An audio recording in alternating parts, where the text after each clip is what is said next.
Bonsoir, bienvenue sur la voix de Morgane. J'espère que vous allez bien. J'ai changé d'angle un petit peu, juste pour le plaisir de changer. Je pense pas que vous ayez les meilleures perspectives de mon visage, mais c'est pas grave. Je trouvais ça plus drôle en fait. Donc, qu'est-ce que je ferais pas pour rire un peu? Voilà. J'espère que vous allez bien en tout cas. Je vous remercie beaucoup pour votre écoute. Je vais reprendre la lecture de Vigdis Lafarouche et je vous dis à tout à l'heure après cette lecture. Merci encore. Chapitre 26.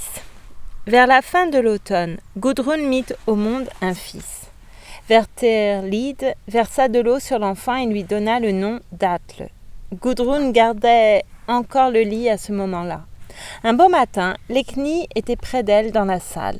Assise à côté du lit de sa mère, elle emmaillotait le bébé.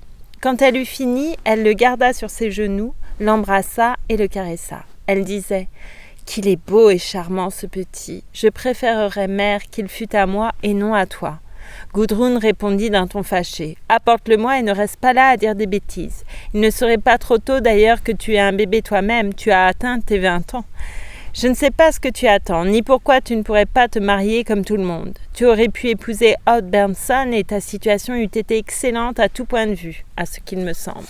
Lecknie répliqua. Je t'ai déjà dit que je n'épouserais pas un homme qui ne fût au moins de mœurs courtoises. Alors tu aurais pu écouter l'offre de mariage sincère que t'a faite Renolf, dit la mère. Lecknie s'écria en riant aux éclats. « Tu ne parles pas sérieusement, mère. On prétend que ces gens sont obligés de mettre ce pauvre vieux au lit et de le lever le lendemain matin. Toi aussi, tu j'arrive pas à le dire. Toi aussi, tu vieilliras un jour, ma fille, et les hommes se lasseront bientôt de te voir se moquer d'eux quand ils te cherchent pour épouse. » « Oh, je finirai bien par trouver un mari, » répondit Lecknie. Elle ajouta un peu après. « Si Vigalgiot venait me demander en mariage, je me soumettrais à ton désir et je l'épouserais. Alors tu n'aurais plus à te faire du souci à cause de ma présence à la maison. » La mère répondit. « Tu as des idées presque aussi fausses que celles qui traversaient parfois la tête de Lyting. Ce serait bien le dernier endroit où je voudrais m'installer si j'étais une jeune fille, là-bas dans cette vallée déserte où jamais personne ne passe. Mais j'ai entendu dire que le domaine est beau, fit Lecknie. Mon beau-père et toute ma famille se réjouiraient de ma décision. Ce qu'il y a de meilleur au monde, c'est d'être bien d'accord avec les siens, n'est-ce pas? C'est vrai que Werterlide serait fort content, dit Gudrun. Ce mariage lui plairait pour le fils de sa sœur. Mais j'ai toujours pensé que tu trouverais un homme plus riche et plus puissant. La fortune ne serait pas si médiocre que ça si nos biens s'ajoutent les uns aux autres, et j'ai entendu dire que Giot était destiné à être un chef. Lecknie resta un instant assise sans rien dire, puis elle reprit. « Parle-en à Werterlide, mère, mais ne dis pas que c'est moi qui t'en ai prié. » Chapitre 27.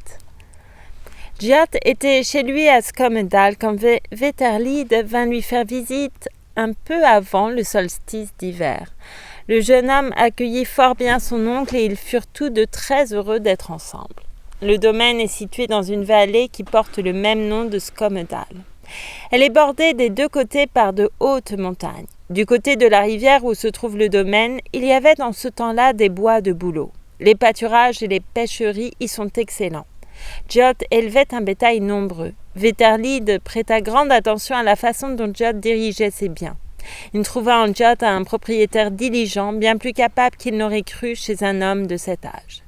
Il le dit à son hôte un jour qu'ils avaient parcouru la campagne ensemble. « Tout est si bien cultivé et organisé chez toi, beau neveu, et, à mon avis, il ne te manque qu'une seule chose. Le temps est venu pour toi de te marier et de prendre une femme qui s'occuperait de ta maison, car un domaine prospère mieux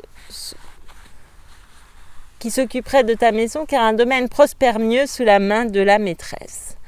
La femme de charge qui te sert peut avoir toutes les qualités possibles, mais elle se fait vieille. Tu augmenterais aussi tes biens en faisant un bon mariage. » Giot répondit que la vieille femme qui avait tenu la maison depuis la mort de Stenvor faisait très bien sa besogne. « Et puis j'ai bien le temps de me marier. »« C'est toi qui le dis, » riposta Werterlide.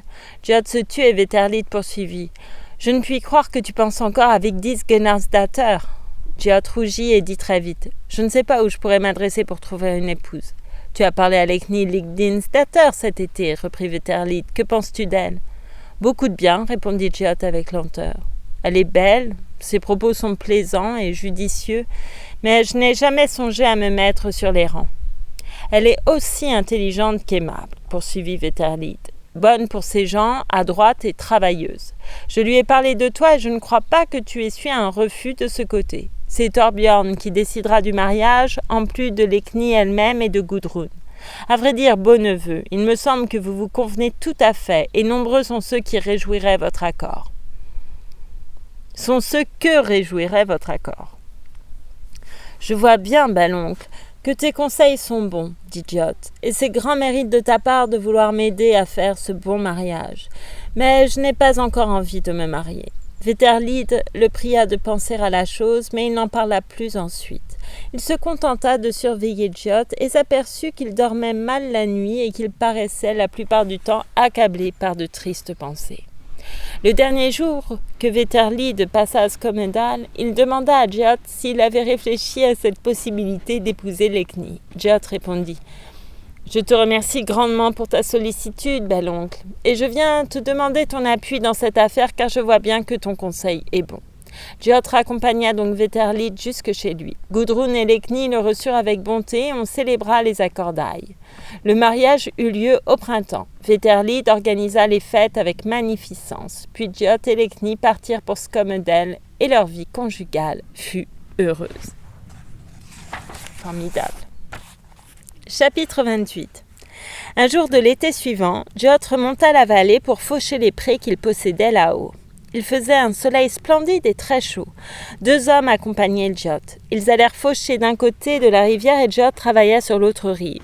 Il s'était débarrassé de ses vêtements de dessous et resta en manches de chemise et en culotte courte. Les prés se trouvaient trop loin de la maison pour que les faucheurs puissent rentrer à chaque repas.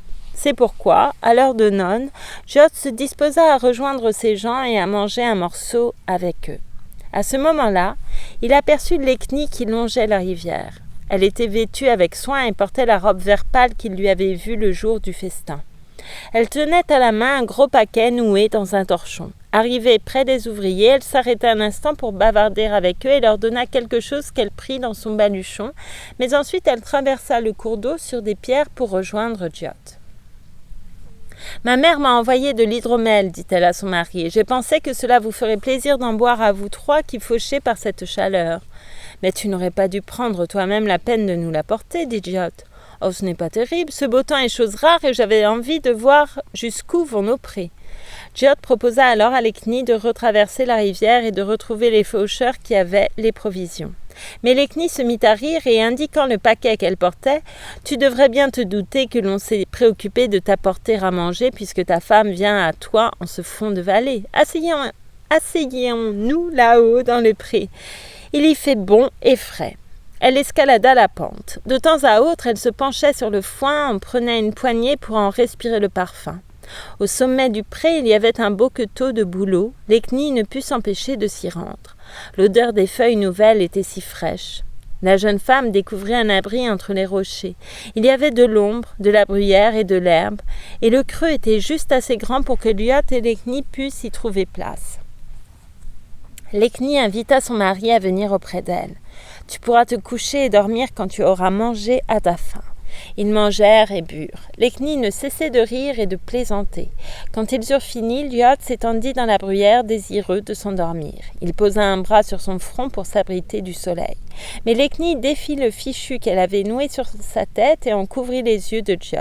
Peu après, elle lui demanda « Ne voudrais-tu pas te coucher de manière à poser ta tête sur mes genoux ? Tu aurais plus de place. » Giot obéit. Il leva les yeux vers le visage de Lekni dont le soleil éclairait la chevelure et il dit « Tu es exactement pareil à ce que tu étais quand nous nous sommes rencontrés à Oltar. » Lekni sourit et s'écria « Dis-moi, mon Giot, si tu crois que cette rencontre a été pour notre bonheur, dis-moi si tu es content de m'avoir amené à Skomedal. » « Tu sais bien que je le suis, répondit Giot. Lekni reprit. « Comment puis-je le savoir ? Souvent je pense qu'un fardeau pèse sur ton cœur. Tu étais tout différent lorsque je t'ai connu enfant. À cette époque, tu étais capable de faire toutes les farces. Tu ne songeais qu'à rire et à jouer. Mais à présent, te voilà bien silencieux. Il serait regrettable qu'on en restât toujours aux sottises que l'on a faites étant gamin. L'Ekni s'obstina. On a dit de toi que tu savais si bien composer et chanter des chansons. Ne peux-tu me faire entendre l'une d'elles ? Ceux qui t'ont parlé n'ont proféré que des mensonges. Mes chansons n'ont rien de remarquable. Mais à moi, tu peux bien les répéter. Je ne m'en souviens pas pour l'instant. Il y a si longtemps que je ne compose plus de chansons. L'Ekni prit entre ses deux mains le visage de Djod et berça sa tête entre ses genoux tout en chantant. Quand je pense à la jeune fille aux blonds cheveux, les regrets m'empêchent de dormir. Toutes les nuits, mes pensées s'envolent par-delà les flots obscurs. Leurs ailes fatiguées se reposent dans la chambre haute où elle est couchée douillettement, elle qui ne se soucie guère des oiseaux qui volent dans la nuit. Je suis là pendant le jour du tourment de mes nuits. On m'a dit que c'est toi qui as écrit ces vers. Peut-être, répondit Djod. Je ne m'en souviens plus moi-même. Qui est cette jeune fille ? Interrogea l'Ekni. Était-ce une jeune fille qui te désirait pour mari ? Oh, vois-tu, lorsqu'on vit seul, tant de pensées vous assiègent. On fait une sorte de mélange et les vers que l'on compose peuvent s'adresser à l'une et à l'autre aussi bien. L'Ekni se tut, puis elle interrogea encore. Était-ce une jeune fille que tu aurais aimé épouser plutôt que moi ? Non, dit Djod. Alors elle prit la tête de son mari dans ses mains et, se penchant, elle l'embrassa, lui caressa les joues et la gorge de l'Ekni. « Allons, fit-elle en levant la tête de Djod de dessus ses genoux, j'ai envie de m'étendre moi aussi. »« Tu as raison, dit-il en s'écartant pour lui faire place. Il fait bon se reposer ici. » Et il recouvrit son visage du fichu de l'Ekni. L'Ekni s'étendit à côté de lui dans la bruyère, mais resta appuyé sur son coude pour le contempler. « Tu as donc bien sommeil, » fit-elle. La chemise de Djod s'ouvrait sur sa poitrine. Elle prit un rameau de bouleau et le chatouilla. Djod lui prit la main et joua un moment avec les doigts de sa femme, mais sans ouvrir les yeux. « Qu'est-ce que cette cicatrice que tu portes au cou ?» dit-elle, et elle se pencha pour baiser la cicatrice. « Tu me chatouilles, fit Djod. Je suis tout en sueur. »« Il te faudrait dormir, affirma l'Ekni. Djod se mit à rire. « Oui, si tu peux te tenir tranquille un moment, je croyais que tu avais sommeil toi aussi. Es-tu fatigué ? » Certes, je suis fatigué. Ils s'étendirent tous les deux et Djod s'endormit, mais l'Ekni le contemplait pendant son sommeil. Chapitre 29. On a déjà dit que la vallée était déserte. Au-dessous de Skomedal, il y avait quelques habitations de journaliers et d'affranchis, et plus au sud s'élevait une ferme du nom de Svartabak. Elle était habitée par un paysan appelé Asbrand. Il était pauvre et se tirait d'affaires non sans peine avec ses 10 enfants dont seul le fils aîné était d'âge à l'aider dans son travail. Le garçon s'appelait Hallstein. Il était grand et fort, très travailleur et gentil pour son père, mais d'autre part il avait un tempérament querelleur, emporté et méfiant. On ne l'aimait pas dans le pays. Il s'était souvent attaqué à Djod car il ne supportait pas de voir des gens dans l'aisance. Mais Djod prenait les choses avec calme, il tenait l'autre pour un simple gamin. Asbrand lui faisait de la peine et il fermait les yeux quand Einstein prenait plus que son dû de la fenaison, de la pêche ou de la chasse. Or, la rivière de Svarta pénètre profondément dans les terres de Skomedal. Elle s'enfonce dans des gorges et des crevasses et au sud de Skomedal, elle s'élargit en bassin, puis un peu plus loin forme une cascade. Les meilleures terres de Djod se trouvaient près de cette cascade. C'était le seul endroit où mûrissait le grain. Il ne pleut pas beaucoup dans la vallée enfermée entre ses parois de rochers et Djod eut l'idée de construire un barrage dans la rivière pour pouvoir irriguer ses champs et ses prés.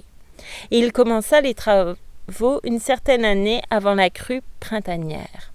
Hallstein se mit en colère et dit que le barrage nuirait énormément à Svartabak. Il fit le tour du pays et parla aux gens du tour que leur faisait Djod. Le bruit de ces racontars vint aux oreilles de Djod, mais il se mit à rire et dit que le gamin n'était pas responsable de ses sots bavardages. Un jour, Hallstein arriva tandis qu'on travaillait au barrage. Il alla droit à Djod et lui dit d'arrêter les travaux. Sinon, il exposerait l'affaire devant l'assemblée et on ferait bien voir à Djod qu'il n'avait pas le droit de porter dommage à la ferme de pauvres gens. « Mais oui, va donc à l'assemblée, Hallstein, dit Djod en riant. Ton père sait bien qu'il profitera du barrage autant que moi, car il pourra se servir de mon eau selon ses besoins. Mais à présent, passe ton chemin, je n'ai pas le loisir de bavarder avec toi. Tu as bien Tu fais bien le fier, Jud Gisserson, s'écria Hallstein, car tu es l'homme le plus important du pays. Mais attends un peu et tu verras que nous avons des alliés qui prendront en main cette affaire, et ces alliés te valent bien. Vraiment ? Jud riait toujours. Va donc les trouver, salue-les de ma part et dis-leur que je serais content de les rencontrer. L'Ekni arriva sur ses entrefaites car elle était allée laver un lainage à l'étang. Elle dit « Asbrand n'a guère à se plaindre de Jud, il me semble. Jud n'est pas trop regardant avec lui. Par exemple, cet automne, quand nous avons rassemblé les moutons dans la montagne. » Hallstein rougit violemment et cria « Nous accuserais-tu de vol, l'Ekni ?» « Non, répondit l'Ekni, mais je me souviens bien que c'est Jud qui a trouvé les moutons que tu cherchais en vain et qui a fait le partage de telle sorte que cette fois-là vous étiez très satisfait de cet homme important. » Hallstein reprit. « Réjouissons-nous, l'Ekni, de te voir aussi satisfaite de ton époux puisque tu as tant désiré l'épouser. » L'Ekni voulut parler, mais Jud l'en empêcha. « N'écoute donc pas ce gamin. Nous n'avons d'ailleurs plus le temps de bavarder avec lui. Hallstein, dépêche-toi à présent de t'en aller. » Hallstein s'éloigna de quelques pas, puis il se retourna et cria « Tu es bien marié, Jud, et tu as de la chance d'avoir cette femme, bien que j'ai entendu dire qu'à Nidaros, tu souffrais pour une fille de Norvège qui estimait si peu tes prouesses viriles qu'elle prit un autre homme à ta barbe. » Jud poussa un cri. Il s'empara d'un javelot qui gisait à terre et le lança vers Hallstein. La pointe pénétra dans l'œil du garçon qui tomba raide mort. Jud envoya un de ses hommes annoncer le meurtre à Svartabak, puis il rentra chez lui et suivi de l'Ekni. Dans le courant de la journée, elle lui demanda « À quoi Hallstein faisait-il donc allusion ?» Il parlait d'une femme norvégienne. « Oh, c'est une vieille histoire dont tu n'as aucune raison de te préoccuper. Ne m'en dis plus rien car je n'ai pas envie d'en parler. » Chapitre 30. Asbrand fut hors de lui en apprenant la mort d'Hallstein. Le chagrin et le désespoir lui firent perdre tout contrôle sur lui-même. Il fut persuadé que Jud cherchait à le dépouiller entièrement tant par son barrage que par ses autres agissements. Quand, le lendemain, Jud arriva à Svartabak, Asbrand s'était déjà rendu chez ses parents et alliés pour implorer leur aide. Il alla chez les fils de Bain, liés à sa femme par une lointaine parenté, et les pria de se charger de la vengeance. Odd répondit que Jud n'était certes pas homme à payer le prix du sang. Il était plus probable qu'il méditait les pires actions. Mais, ajouta Odd, j'aurais grande envie d'apprendre à Jud à se mieux conduire. Or, Odd connaissait la loi et il avait beaucoup d'amis. Il accepta donc de conduire l'affaire. Asbrand resta chez Odd jusqu'au moment de partir pour l'assemblée. Jud voulut s'y rendre aussi, et l'Ekni décida de l'accompagner bien qu'il la priât de n'en rien faire.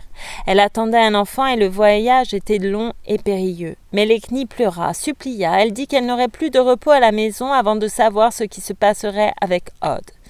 Et pour finir, elle partit avec son mari. Ils emmenèrent leur fils qui s'appelait Lyting et qui avait 2 ans. À cause du petit, ils voyagèrent lentement et arrivèrent à l'assemblée avec un peu de retard. Ils s'installèrent dans la maison que Veterlid habitait car il était venu à Lyting avec Gudrun. Le lendemain de l'arrivée de Jud, le vieil Asbrand sortit seul dans la matinée et se promena parmi les boutiques. Il rencontra Gest Odvelson et la conversation s'engagea entre les 2 hommes. Asbrand dit à l'autre qui il était et quels étaient ses griefs contre Jud. Jess répondit. « J'ai appris que Jud avait eu l'intention de payer une rançon pour Hallstein, mais à présent il est fâché et ne veut pas céder à cause d'Odd. » Ils s'entretinrent pendant un moment sur ce sujet, puis Jess s'en alla. Asbrand poursuivit seul sa promenade, errant de ci, de là et réfléchissant à toute cette histoire. À présent il avait peur de tout perdre par la faute d'Odd. Il eut alors l'idée d'entrer dans la maison de Veterlid et d'avoir une conversation en tête-à-tête avec Jud. Et sans plus d'hésitation, il exécuta son projet. Jud et Veterlid venaient de se lever. Ils étaient assis à déjeuner avec quelques hommes de leur connaissance. Gudrun et l'Ekni se trouvaient aussi dans la salle. Asbrand regretta d'être entré et voulut repartir, mais Jud le rappela. « Qu'as-tu fait de ton protecteur, Asbrand ? Odd serait-il là de cette histoire et aurait-il renoncé à te venir en aide ?» Asbrand restait debout sur le seuil, bégayant et balbutiant. Enfin, il parvint à dire qu'il aurait voulu demander à Lyot, seul à seul, s'il était disposé à payer rançon pour le meurtre de Hallstein. Ce disant, il se mit à pleurer. Jud répondit « Bien que Hallstein n'ait cessé de me provoquer tout le temps que nous avons été voisins, et bien que personne ne puisse être surpris de ma colère contre lui, je regrette de l'avoir tué, car je sais qu'il t'était d'un grand secours à toi qui es si pauvre et chargé d'ans. C'est pourquoi mon intention était de t'offrir toute l'amende exigée pour mort d'homme. Et si tu veux accepter immédiatement mon offre, je la maintiens. Mais si tu consultes Odd, je ne crois pas que tu y gagneras car à lui je ne céderai pas. Si tu acceptes un accord, je te ferai aider par mes gens et t'enverrai ce dont tu as besoin. Ni toi ni tes enfants n'auront à souffrir de cet accord. Fais donc ce qu'il te plaît, mais rappelle-toi que je n'ai jamais offert auparavant rançon pour un homme. Asbrand accepta immédiatement l'offre de Djot et Veterlid procura à Djot la somme nécessaire. Au moment du départ, il offrit à Asbrand une ceinture d'argent. Asbrand s'en retourna chez lui très satisfait. Mais Odd fut saisi de fureur. En apprenant ce qui s'était passé, il accabla Asbrand d'injures.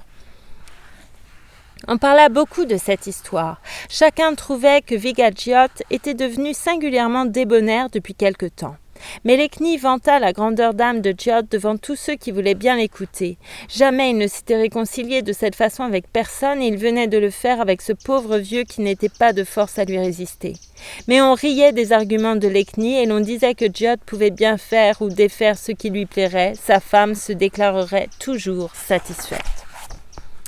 Chapitre 31. Pardon, je change de position. Oups là.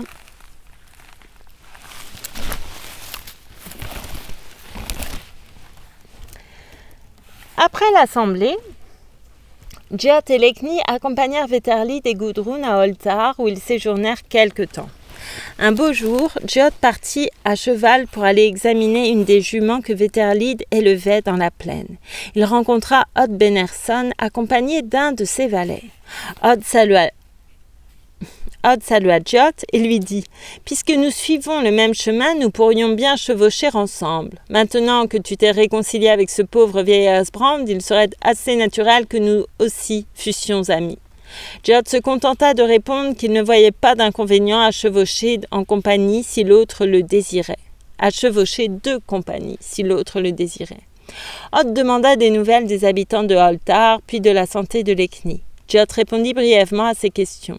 Au bout d'un moment, ils descendirent de cheval et mangèrent les provisions qu'ils avaient emportées. Tout en mangeant, Odd dit « Je me demande ce qui s'est passé entre Hallstein et toi. » Djot, qui est un homme d'esprit si conciliant et pacifique. Serait-ce vrai ce que l'on dit d'une vieille histoire de mariage dont tu ne veux pas que l'on te parle? Puisque tu parais si désireux de mon amitié, répondit Djot, il vaudrait mieux que tu ne cherches pas à savoir ce qu'il en est. Ou bien serait-ce toi-même qui vas clabauder dans tout le pays? Ceux qui t'ont rencontré à Nidaros au temps où tu pleurais pour l'amour d'une fille de Norvège ont raconté cette histoire. C'est le vieil Asbrand qui a payé pour elle. Djot sauta à bas de son cheval et prit sa hache. Odd fit de même et se couvrit de son bouclier en se défendant avec son javelot. Il n'en restera plus guère pour tes alliés à ce qu'il me semble, dit Djot en brisant le manche du javelot d'un coup de hache. Tu te contenteras de moi parce que tu en baves d'envie. Là-dessus, il fendit le bouclier de l'autre et la hache s'enfonça profondément dans l'épaule de Odd qui tomba en arrière mortellement blessé. Le valet qui accompagnait Odd était très jeune. Il eut si peur qu'il s'enfuit. Djot retourna à Oltar et raconta ce qui venait de se passer. Veterlid lui demanda ce qu'il allait faire. « Rien, répondit Djot, mais je ne crois pas qu'ils auront lieu de grandement se réjouir, ceux qui voudront venger Odd. » Veterlid sortit bientôt de la salle et Djot resta seul avec Lekni et les deux petits garçons qui jouaient près du banc. Djot se jeta sur le lit. Lekni se mit à ranger leurs affaires éparpillées dans la pièce. Ce faisant, elle interrogea Djot sur la mort d'Odd, mais elle n'obtint que de brèves réponses. Alors elle s'écria « Il me semble que tu pourrais bien me répéter les paroles que vous avez échangées avant d'en arriver à vous battre. » « Oh, il ne s'agissait de rien d'important, dit Djot. Il est certain que Odd a voulu me chercher querelle dès l'instant où nous nous sommes rencontrés. »« Ce n'est certes pas de moi que vous avez parlé, dit Lekni d'un ton sec. »« Non, fit Djot, mais c'est à toi que pensait Odd. » Lekni alla s'asseoir sur le bord du lit, regarda Djot et dit « Je ne crois pas que tu faisais comme lui, Djot. » Djot tressaillit. Il ouvrit la bouche pour répondre, mais elle posa une main sur la poitrine de son mari et poursuivit. J'en sais assez pour comprendre que ce n'est pas à cause de moi que vous vous êtes battu. Tu es devenu bien silencieux et mélancolique depuis ton retour de Norvège et ce n'est pas moi qui occupe tes pensées jour et nuit. Mais je ne sais rien de ta peine et rien de ce qui s'est passé entre Odd et toi, ou entre toi et une autre personne. Il répondit J'aurais voulu que ton mariage te rende heureuse, Lekni, et j'ai tout fait pour te contenter. Mais si j'ai éprouvé un chagrin que j'ai voulu cacher à tous, j'étais le premier à en souffrir, et tu aurais pu ne pas me tourmenter à ce sujet. » Comme elle cherchait que lui répondre, ses regards tombèrent sur le manteau brodé par Vigdis pour Veterlid et que Djot avait déposé sur le bord du lit. La jeune femme saisit le manteau et le jeta par terre avec force en criant « Tu penses 10 fois plus à la fille de Norvège qui t'a repoussé que tu ne penses à moi, et moi je ne t'ai jamais fait que du bien. » Djot bondit hors du lit et voulut ramasser le manteau, mais elle, plus vive, le devança. Elle courut vers l'âtre dans l'intention de jeter le manteau au feu. Lui la poursuivit et tenta de lui arracher le vêtement qu'elle retenait de ses 2 mains. Il l'enserra alors d'un de ses bras et lui tordit les poignets, ce qui la fit crier. Mais elle ne lâcha le manteau que lorsqu'il lui tapa sur les mains de son poing ferme. Alors elle se jeta par terre en pleurant. Djot sortit en portant le manteau. Lekni alla s'asseoir sur le seuil de la porte. Elle pleurait, la tête dans ses mains, et ne s'aperçut pas de l'arrivée de sa mère. Gudrun l'interrogea sur la cause de ses larmes. Mais Atle grimpa sur la pierre du seuil et dit « Elle pleure, mère, parce que son mari l'a frappée, il l'a vilainement battue, très vilainement, près de l'âtre. » « Ce n'est pas vrai, dit Lekni vivement. Mais Gudrun pénétra dans la maison et trouva Lyting en larmes sur le plancher parce que son père s'était montré si dur pour sa mère. Gudrun entra dans une terrible colère et se répandit en paroles violentes contre Djot. « Egil, mon premier mari, a appris à ses dépens qu'il ne devait pas lever la main sur moi, dit-elle, car après avoir été battue par lui, je me suis sauvée et il a perdu la vie pour avoir refusé de me rendre mes biens. Les autres ont eu l'intelligence de renoncer à de pareilles mœurs, tant Lyting pendant tout le cours de sa vie que Veterlid à présent. »« Tais-toi donc, mère, dit Lekni. Djot ne m'a pas frappé, il m'a simplement traîné sur le plancher, et c'est moi qui ai commencé la querelle. » Djot rentra au même instant. Il n'écouta pas ce que disait Gudrun, mais, se penchant sur Lekni, il murmura. « J'ai mal agi envers toi, ma Lekni. Ce que tu as dit était bien vrai. Tu m'as fait toujours tout le bien que tu pouvais me faire. » Lekni fondit en larmes. Elle se cacha le visage dans son tablier et sortit en courant de la maison. Djot la suivit et ils ne tardèrent pas à rentrer. Lekni alors ne pleurait plus, elle se serrait contre Djot, l'air heureux. Le lendemain, ils prirent le chemin du retour. Leur séjour aurait dû se prolonger encore et Gudrun voulait garder sa fille pendant tout l'été jusqu'après ses couches. Ce projet serait bon à tout point de vue, disait Gudrun, mais les 2 époux décidèrent soudain d'un commun accord de rentrer à Skomndal. Veterlid et Gudrun proposèrent d'élever Lyting avec leur propre fils Atle, qui était l'aîné de Lyting d'un peu plus d'1 an. Djot et Lekni acceptèrent leur offre, puis ils quittèrent Holtar. Leur entente fut parfaite au cours du voyage, puis ce fut le dernier jour. Djot et Lekni chevauchaient dans un couloir de rochers. Leurs gens les avaient devancés. Djot conduisait le cheval de Lekni par la bride entre les pierres. Son propre cheval suivait librement.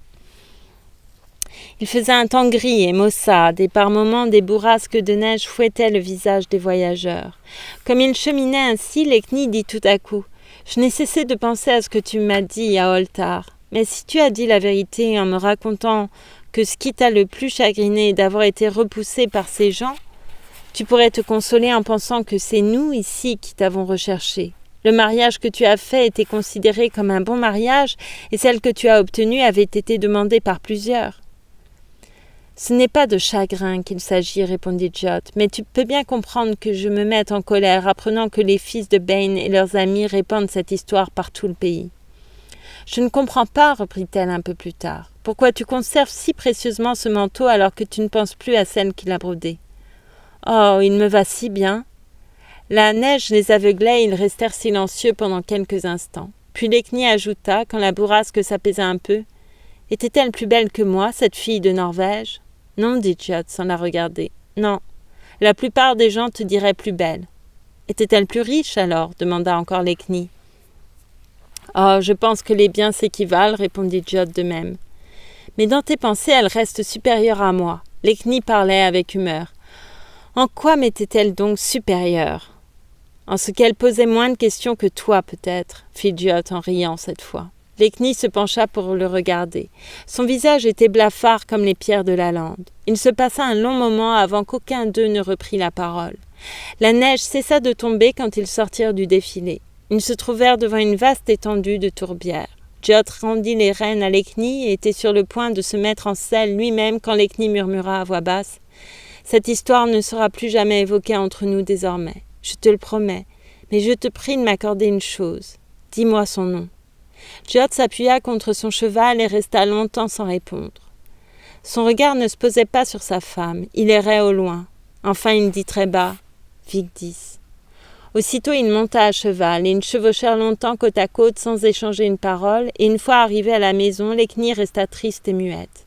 Son humeur ne s'améliora pas au cours de l'été. En automne, elle mit au monde un fils. Jyot aspergea l'enfant avec de l'eau et lui donna le nom de Gisur. Après ses relevailles, Leqni reprit son caractère habituel.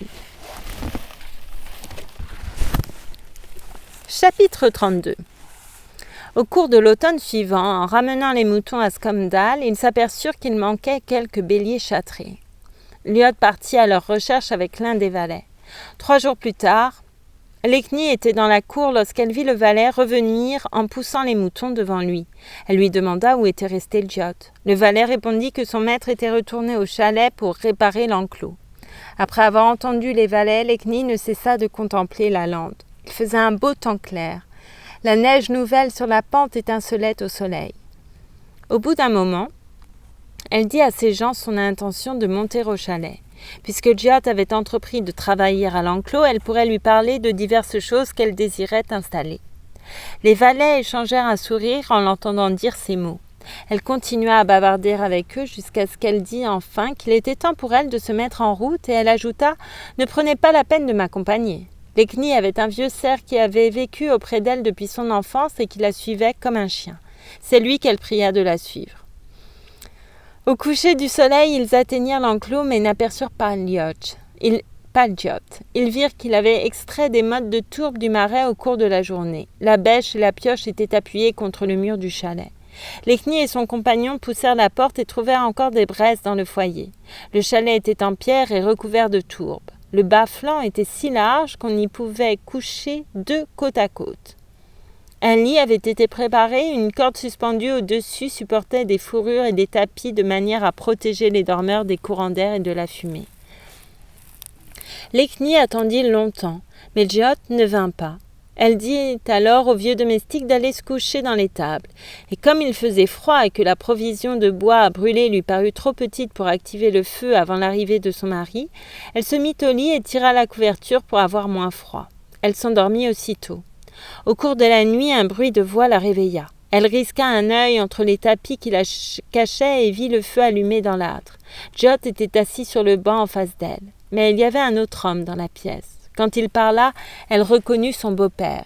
Elle l'entendit qui disait « Je te trouve peu sage, beau neveu, de rester tout seul sur une lande déserte tant que dure cette affaire avec Sigurd Bennesson et ses alliés. Ce serait un terrible chagrin pour Leqni si elle devait te perdre et ses fils sont encore si petits. » Jyot appuyait sa tête contre le mur. Il répondit « Ces gens-là ne méritent pas, à mon avis, que je m'entoure d'une suite nombreuse. Je sais aussi que ce n'est pas d'eux que me viendra le coup mortel. Une seule personne, que je sache, me souhaite la mort la plus cruelle, mais je crois que nous deux nous retrouverons avant la fin. Et alors, que veux-tu que me fasse ce qui peut arriver d'ici là ?» Veterlid s'écria. « De quoi parles-tu donc ?» Mais Jyot ne répondit pas à cette question. Un peu plus tard, il dit encore « Il vaudrait mieux pour Leqni qu'elle devint veuve assez jeune pour pouvoir encore se consoler. » Tu connais peu son caractère en supposant qu'elle puisse se consoler, fit Veterlid. Je ne crois pas qu'elle prendrait un autre mari après toi, tant lui est cher l'honneur de celui qu'elle aime. Jyot se tut et Veterlid reprit. Tu comprends bien, n'est-ce pas, que tu pourrais faire le tour du monde sans trouver une épouse qui vaille la tienne.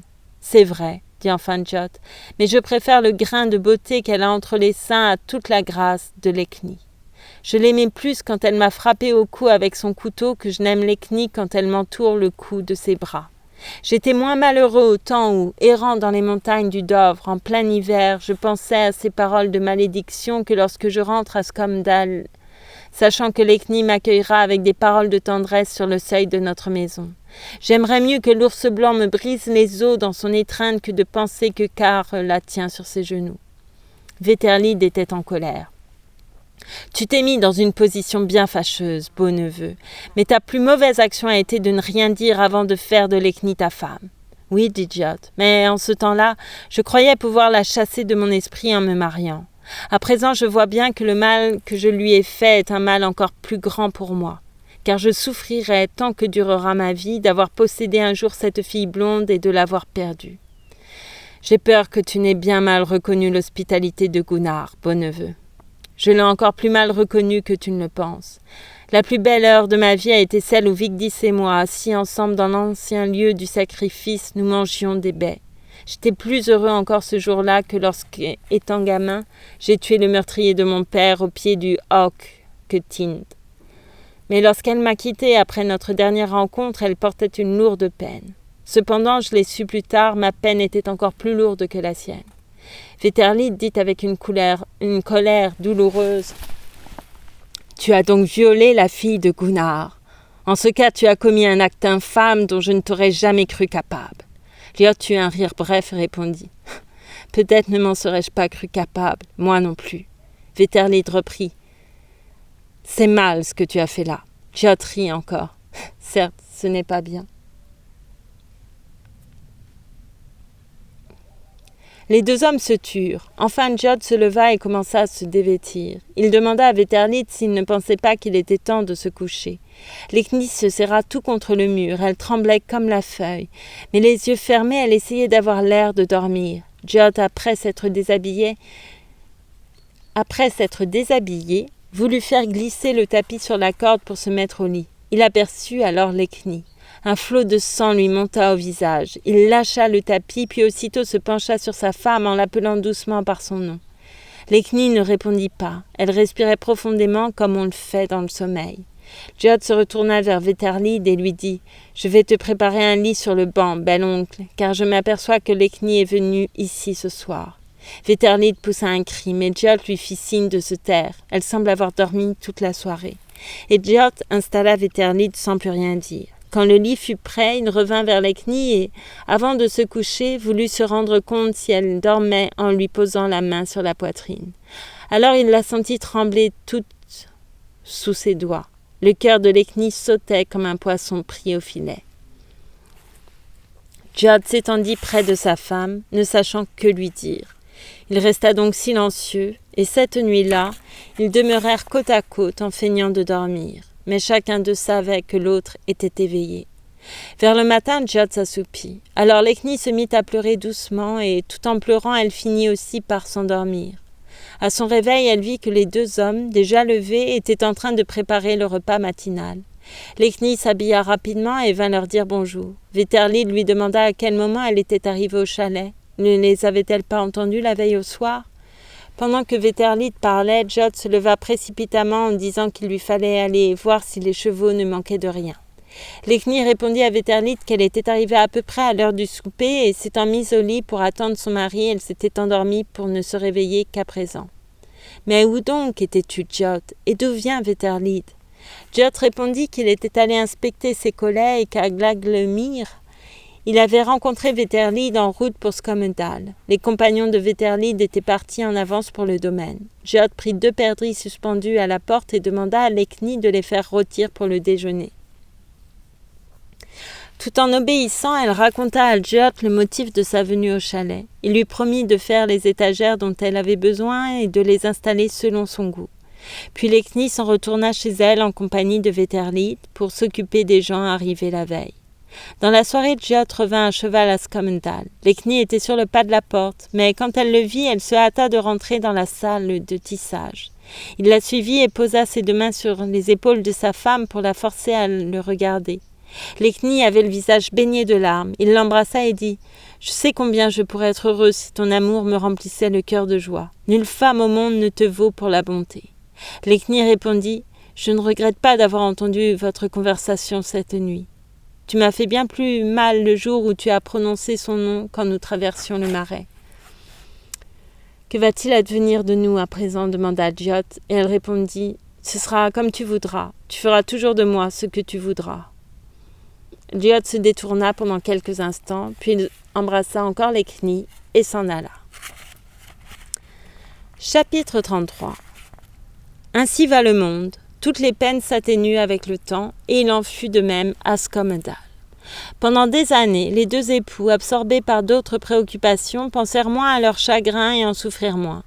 Ils étaient d'ailleurs très attachés l'un à l'autre et vécurent en bonne intelligence. Ils restaient de préférence chez eux, on ne les voyait guère au dehors. Ils avaient 3 enfants. L'aîné Lyting était élevé chez sa grand-mère à Oltar. Il mourut étant encore petit. Puis vinrent Gissur et Stenvor. Geod préférait sa petite fille Stenvor à ses 2 garçons. Gissur et Stenvor moururent par accident et voilà de quelle façon. Un soir de printemps, les enfants de Skomedal jouaient dans la campagne. Parmi eux se trouvaient quelques garçons en service au domaine. Ils s'amusaient à tirer à l'arc et Gissur les imitait. Il avait alors environ 7 ans et Stenvor 4. La petite s'amusait toute seule près du ruisseau qui coule le long de l'enclos vers Svarta. Ce ruisseau est assez peu important pour être à sec en été, mais comme on était au printemps, il avait de l'eau.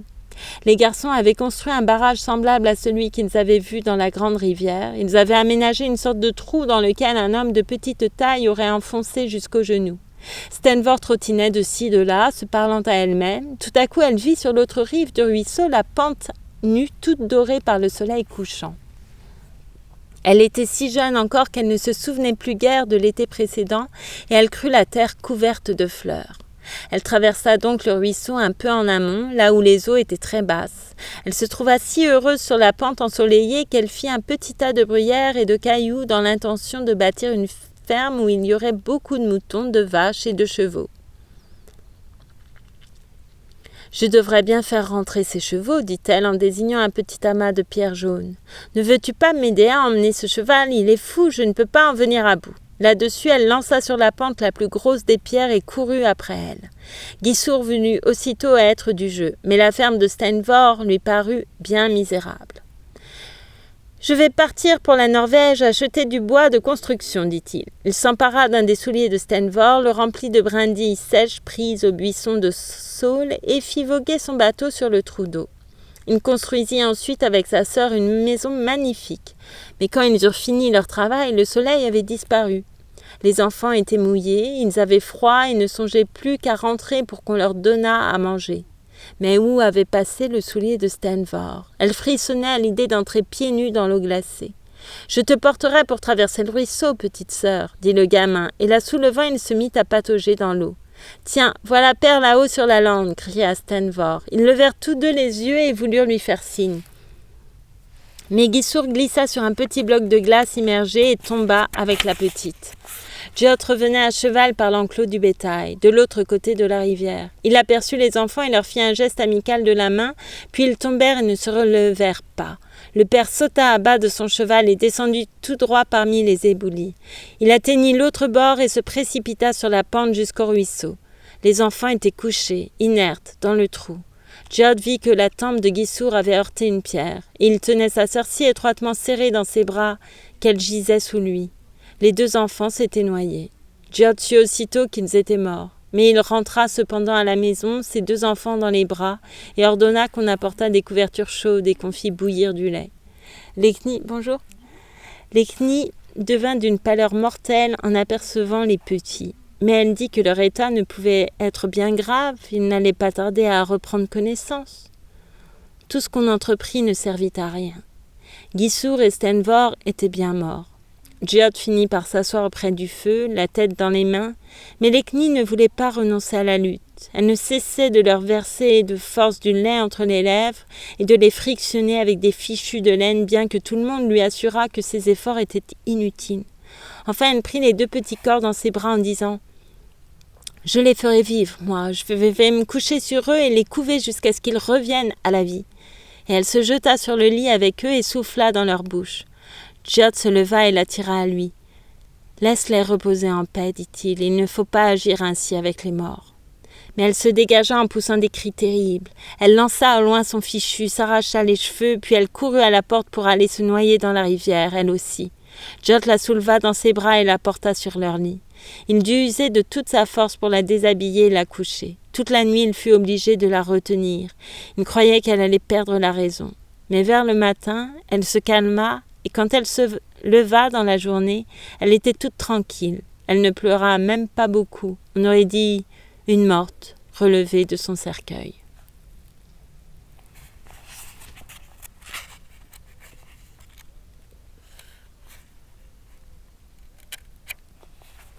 Chapitre 34. Le temps passait tristement à Skomendal. Puis vint le jour de l'assemblée. Djod devait s'y rendre et voulut emmener Lecknie, mais elle refusa de le suivre, disant qu'elle n'en avait pas le courage. Il fut obligé de partir seul. À son retour, Lecknie lui raconta qu'elle avait passé plusieurs nuits dans la salle de tissage et elle le supplia de la laisser coucher seule pendant un certain temps. Djod lui dit qu'il ne la contrarierait pas si tel était son désir. Mais elle était touchée à sa faim et Lecknie restait toujours dans la salle de tissage. Elle y passait ses nuits. Elle ne s'occupait plus de son ménage et errait dans la pièce sans rien faire. Chaque soir, elle se rendait à la chapelle que Djod avait fait construire près de la maison et elle y priait pendant la plus grande partie de la nuit. Un soir, comme elle allait sortir, Djod entra dans la salle de tissage et la pria de rester un peu. « Quand as-tu l'intention de revenir auprès de moi, Lecknie ?» Lecknie ne répondit pas à la question de son mari et il reprit. « Je ne crois pas que nous n'ayons rien à gagner, ni toi, ni moi, en allant chacun de notre côté et en portant seul notre chagrin. Tu ferais mieux de rentrer dans ta maison et de vivre avec nous tous en faisant ta besogne de maîtresse. Peut-être ta peine serait-elle moins lourde. Je ne supporterai plus de veiller au bien de la maison, dit-elle. Je crois sans cesse avoir perdu quelque chose et quand j'y réfléchis, je m'aperçois que ce sont mes enfants que j'ai perdus et qu'ils n'auront jamais plus besoin de moi. » Djod répondit. « Veux-tu retourner chez toi, près de ta mère ? En ce cas, je te mènerai à Oltar. » Lecknie murmura. « Il y a une chose que je voudrais si, du moins, tu consens à me laisser faire selon mon désir. »« Je ne te refuserai rien, quoi que ce soit que tu me demandes, dit-il. »« Et si c'est de ne plus jamais être ta femme, dit Lecknie, permets-moi de m'en aller d'ici et de vivre dans la pureté et le jeûne comme font d'autres femmes dans les pays chrétiens. » Djod fronça le sourcil et dit « Je sais que ta vie n'a pas été très heureuse près de moi, et jamais je ne t'aurais amené à Skomendal si j'avais su ce qui allait arriver. Mais un jour je t'ai demandé quelle serait dorénavant notre vie, et tu as choisi de ne pas me quitter en dépit de tout le passé. Depuis, j'ai fait de mon mieux pour que tu aies une existence heureuse, et à partir de ce jour-là, nous n'avons jamais échangé une parole de colère. Jamais je n'ai de nouveau levé la main sur toi. Tu as eu ici autant d'autorité que moi, et je ne t'ai jamais contrarié.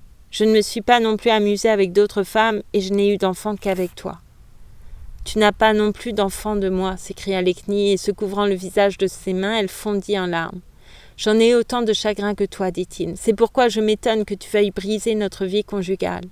Lecknie se leva et répondit. Tu dois demander le divorce. Mon refus de vivre avec toi sera une raison suffisante. Tu pourras épouser une autre femme et t'en aller loin de ce pays désert. Jamais je ne t'ai vu joyeux un seul jour pendant toutes ces années que nous avons passées ensemble. Djod demanda tout bas. Dis-moi la vérité, Lecknie. Désires-tu particulièrement quitter ces lieux ou veux-tu surtout que je ne partage plus ta couche ? Il la tira sur ses genoux en disant ces mots. Elle tremblait si fort qu'elle était incapable de parler. Djod ajouta encore. Tu m'as dit un jour que je ferais toujours de toi ce que je voudrais. Lecknie appuya son visage contre la main de son mari et balbutia à travers ses sanglots. Je croyais que tu avais envie de me quitter. Djod se pencha vers elle. Il y a longtemps de cela, Lecknie. Je ne savais pas alors que je ne supporterais pas de vivre sans toi. Le même soir, Lecknie revint dans la salle commune et reprit son ancienne place à table. Personne ne l'entendit jamais dire qu'elle voulait se faire nonne. Elle vécut avec Djod dans une parfaite union. Ils avaient l'un pour l'autre un grand amour. Lecknie n'en pleurait pas moins ses enfants, mais elle n'en parlait plus. Un jour qu'ils avaient été ensemble dans la maison de bain, Lecknie laissa flotter ses cheveux pour les sécher. Djod rassembla entre ses mains la chevelure éparse et dit « Je crois que tes cheveux sont encore plus clairs et plus beaux qu'autrefois, Lecknie. » Elle devint rouge comme un coquelicot et rejeta vivement la tête en arrière. Mais Djod s'aperçut alors que les cheveux gris étaient aussi nombreux que les cheveux d'or. Près des tempes, ils étaient même tout blancs. Chapitre 35. Une année s'écoula. Djod remarquait que Lecknie pleurait souvent la nuit. Il l'interrogea tendrement sur ce dont elle souffrait, mais elle refusa de parler. Un jour, il dit « Tu ne retrouveras pas ta gaieté, je crois, avant d'avoir mis au monde l'enfant que tu portes. » Lecknie se mit à pleurer encore plus fort. Un jour, Djod entra dans le magasin aux provisions. Lecknie, agenouillée, vidait le contenu d'une grande caisse. Djod la pria de se ménager. Ce qu'elle faisait là ne pressait guère, à son avis. Mais si, répondit Lekni, je veux laisser la maison en ordre quand je m'en irai, et il me faut faire à présent ce que je peux. Ne parle donc pas ainsi, dit Jot en faisant mine de rire. Crois-tu donc que tu vas mourir ? Et il la fit asseoir à côté de lui sur le banc. Elle répondit, je les vois chaque jour traverser la salle, Gisour et Stanvor. Ils veulent monter dans notre lit, ils sont tout ruisselants d'eau. Ou bien ils veulent que j'aille me coucher près d'eux et que je les prenne dans mes bras. Je leur dis que je ne peux pas à cause de cet enfant que j'attends. Mais alors ils répondent, quand le petit frère sera né, il faut que tu viennes nous réchauffer un peu, mère. Tu nous l'as promis. Tu as fait un rêve, dit Jot. Tu sais bien que les enfants sont auprès de notre Seigneur. Seuls les païens n'y sont pas admis, mais eux ont été baptisés et nous les avons enterrés en terre chrétienne. Ne parle pas ainsi et chasse ces idées, fit encore Jot d'un ton suppliant. Je les vois aussi nettement que je te vois. Ils sont venus près de moi et m'ont touché. Leur contact était si froid que j'en ai été gelée jusqu'à la moelle des os. Voyons, c'est le courant d'air qui t'a gelée, dit Jot en la prenant sur ses genoux.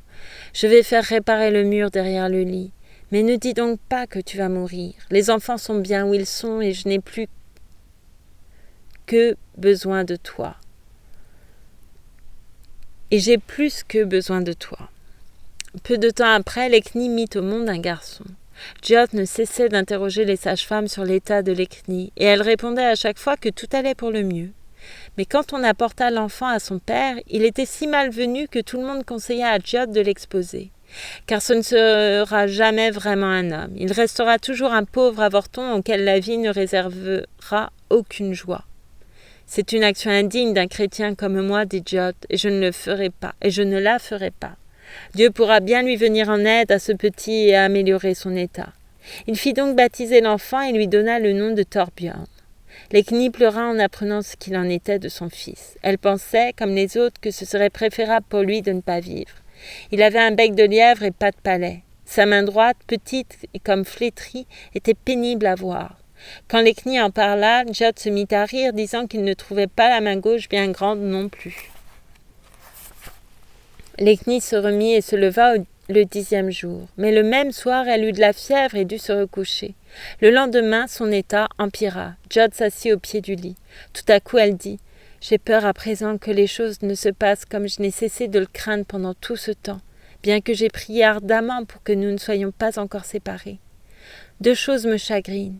D'abord, tu vas rester seule avec cet enfant misérable et malade, et puis je regrette de n'être pas morte au temps où tu ne m'aurais pas pleuré. » Jot l'embrassa. « Je ne crois pas, répondit-il, à tes rêves et à tes visions, et j'ai vécu les plus grandes joies de ma vie pendant les heureux jours que nous avons passés ensemble, quoi qu'il puisse arriver. » Lekni s'endormit.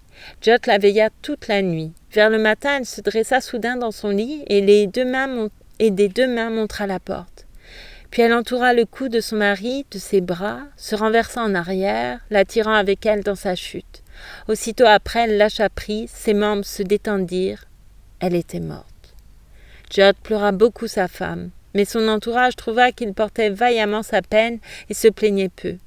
Il s'occupait lui-même de son enfant qu'il aimait fort. Il disait toujours qu'il croyait que le petit surmonterait son état maladif. Les autres pourtant étaient d'avis que pour Thorbjörn, la mort vaudrait mieux que la vie. Il passa l'hiver, puis, au printemps, une crise de convulsion l'emporta. Jot annonça cette année-là à l'assemblée du peuple qu'il voulait vendre son domaine. Il acheta un bateau et quitta l'île. En Normandie, il se sépara des Islandais avec lesquels il était parti, et jamais plus, en Islande, on n'entendit parler de lui. Et voilà pour Vigdis la farouche. Pour ce soir, je veux dire.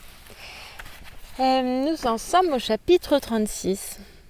Je vous remercie beaucoup pour votre écoute. Oui, c'est un point de vue un petit peu particulier. Mais j'aimais bien. Voilà. Je vous remercie beaucoup. Faites bien attention à vous surtout. Je vous souhaite beaucoup de douceur, beaucoup d'amour, beaucoup de simplicité dans vos relations, beaucoup de simplicité d'amour. Peut-être que les gens ne veulent pas des choses simples en fait. Je ne sais pas. Je vous remercie en tout cas et faites bien attention à vous. À bientôt. Merci encore.